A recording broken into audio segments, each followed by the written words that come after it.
Welcome back to the channel, guys. A brand new video has dropped. This one's going to be a good one. This is going to be debunking one of the myths of I have to cue straight. That is not the case. Some of the best players in the world do not cue straight, so don't spend all your time trying to do so, because some people simply cannot do it. But what we can do is work with what we've got. So stick around to the end of the video and I'm going to give you some tips how you can be more consistent on where you're striking the cue ball.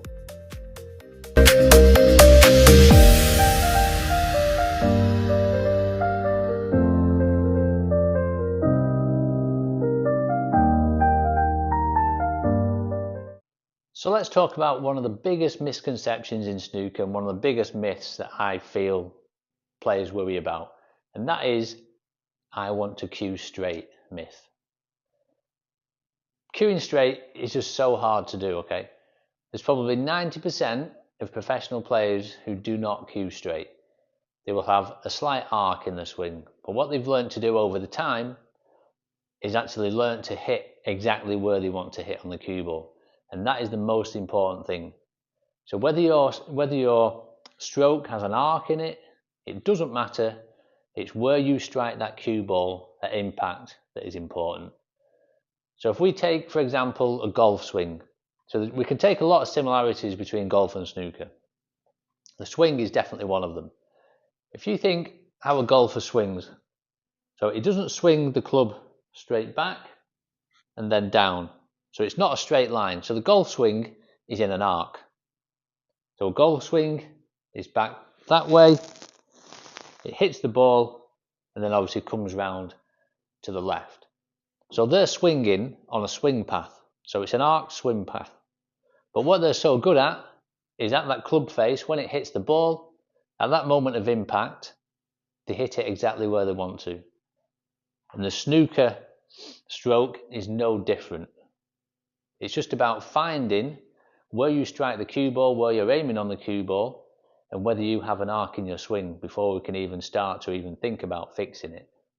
So I'm going to give you an example now. So you can do this yourself.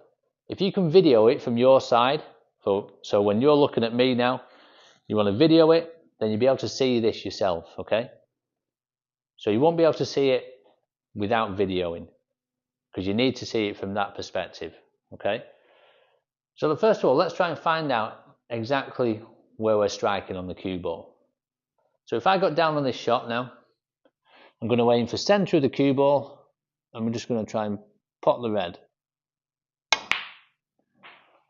So perfect. So I've aimed for the centre of the cue ball, and there's been no rotation on the white, so we know we've hit it exactly in the centre. Now if we didn't hit it in the centre, obviously we would get a little bit of rotation either way. These are one of the best things that you can buy. It tells you everything you need to know about where you're striking. It doesn't lie, okay? So let's put that up again now. So when you come to recording your video, obviously put this shot up now. Let's play that straight shot in the middle. So you aim for your centre, what you think is centre on the ball, okay? So we'll aim for what you think is centre and then see what we get.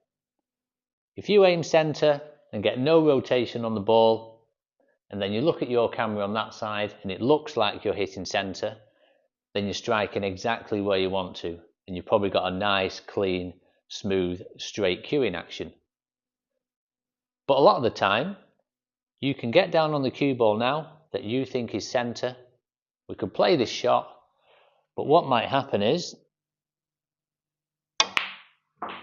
you now get a little bit of left-hand side.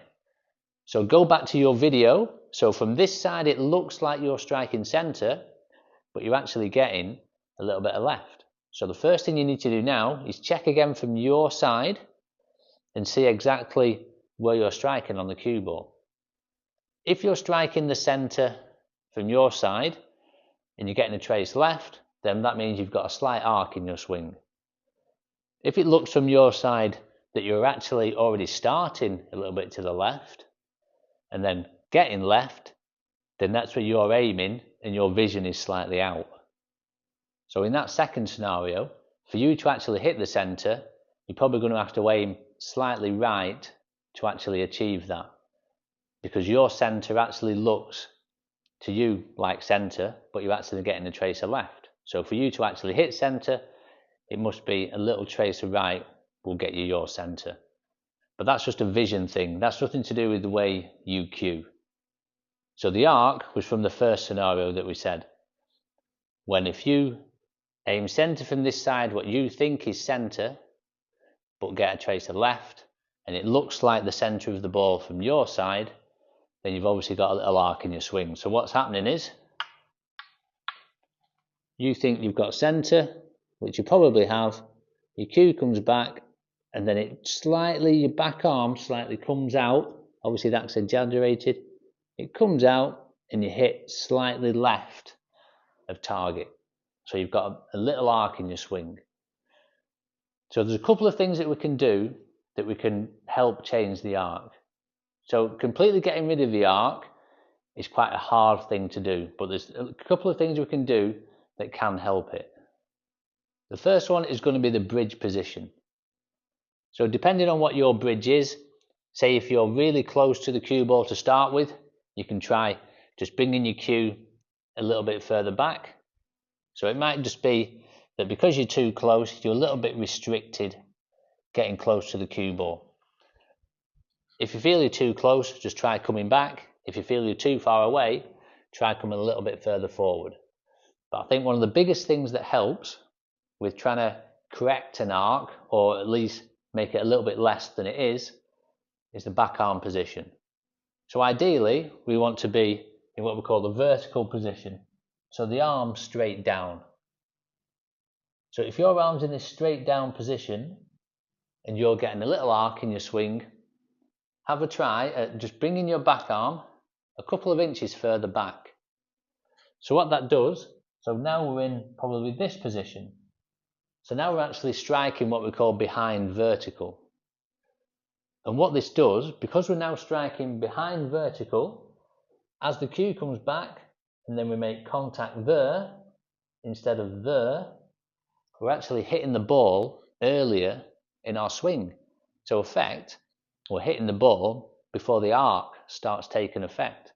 And you might find that that is a little bit easier to find your centre, and it might just alleviate that arc a little bit. But trying to get rid of an arc completely is a really, really hard thing to do. So what is important is not about having an arc in your swing, because a lot of players do. It's consistently hitting that cue ball in the spot where we want to. So there we go, folks. I hope you enjoyed that one. A little insight into obviously arcs and cueing straight. One of the biggest myths that I see is that you have to cue straight, and that is not the case. So there's 90% of professional players will have an arc in the swing, but obviously what they do so well is that they can hit the cue ball exactly where they want to hit it. So don't spend too much time on cueing straight. Get yourself a spotted cue ball and you can see for yourself exactly what you need to do and to where you can actually strike on the cue ball. So don't waste too much time doing all the other stuff. This will tell you within 5-10 minutes exactly what you need to know, and you can work it out for yourself. So I hope you enjoyed that one. As always, if you do like the content, please like, share and subscribe. It really does help for the channel. Obviously the website is now live, so proedgesnooker.com. We've got cues, cases, a range of tips, all accessories to obviously help with your game. And as always, coaching is available, so do give me a shout if you want to get involved in some coaching with me here on this table in this room, and we'll sort that out. In the meantime, go and check out all the other videos on my channel. There's plenty to go at, and we'll see you soon for the next one.